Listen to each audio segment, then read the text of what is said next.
In this exercise, I'm going to show you the simplest method for using the pen tool, which is to click with the tool to set down corner points.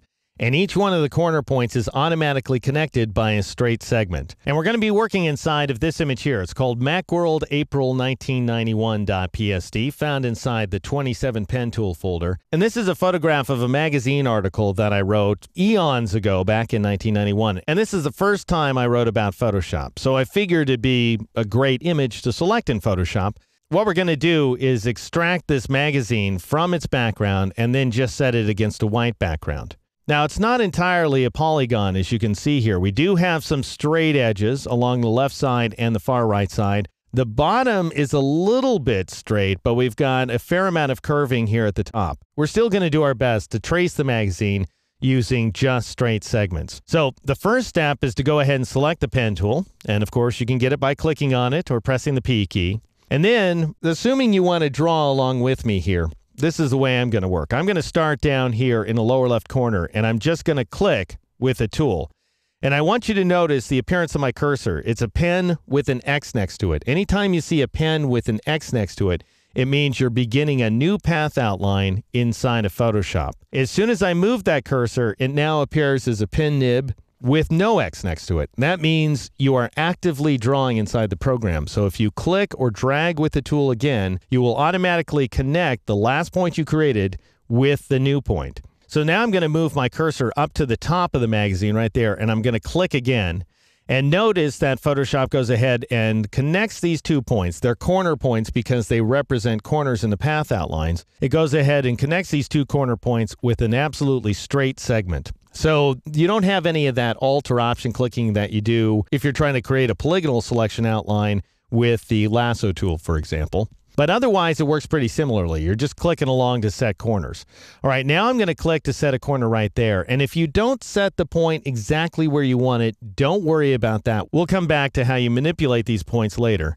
Right now, I just want you to set them in place. Now, once we start getting into this curving region right here, it's difficult to know exactly where you should put the points. What I'm going to tell you is cheat on the inside of the magazine for now. And more points are probably going to work out better, but we don't want to overdo it. So I'll set a point right about there.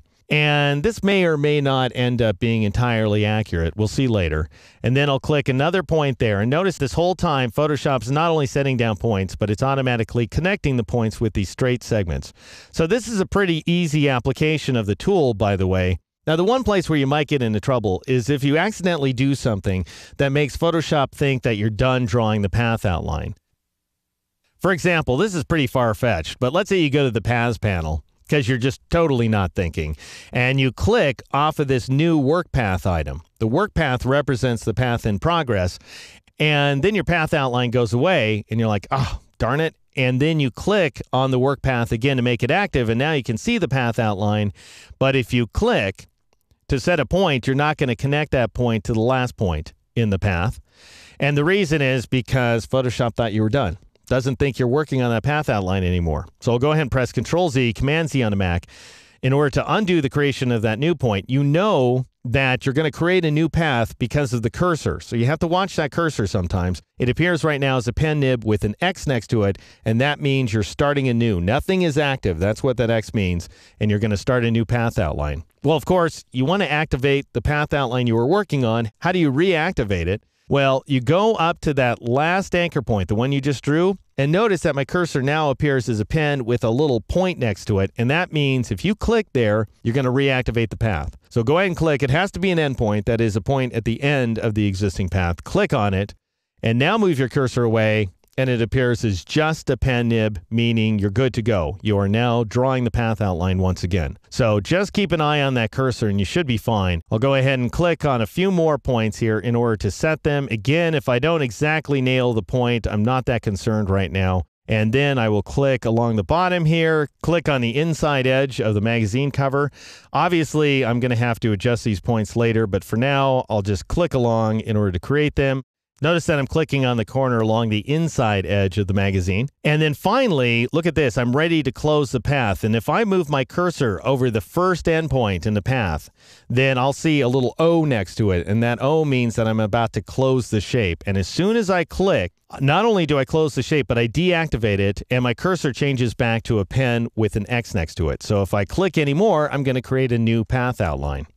All right, the thing to do now is to go ahead and name our path, because notice that it's called work path. If I click off that path outline, then it's no longer active. We can't see it inside the image window anymore.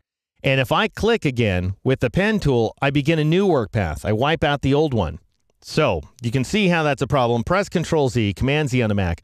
What you want to do is not have an item named work path in italics here, because that indicates that it's temporary. It's something that Photoshop created for you, and it's waiting for you to take ownership of it. What you do is you double-click on that item in order to name it yourself, and I'll go ahead and call it Magazine Outline, and then I'll click OK, and now it's saved. Notice that it appears in Roman letters. It's not called work path. That's good news. If I click off of it to deselect it and start creating a new path, then I will create a new work path item there inside the paths panel. I don't want that item, so I'm going to go ahead and throw it away. But we have now saved that magazine outline. Now, here's the really great news about path outlines. You can save them with any file format. So this could be a JPEG file, and I could go ahead and save that path outline along with it. I can save it along with a TIFF image, with a Photoshop image, what have you. It doesn't matter what the format is. In the next exercise, we'll take this path outline, we'll apply it to the magazine, and we'll edit it to taste.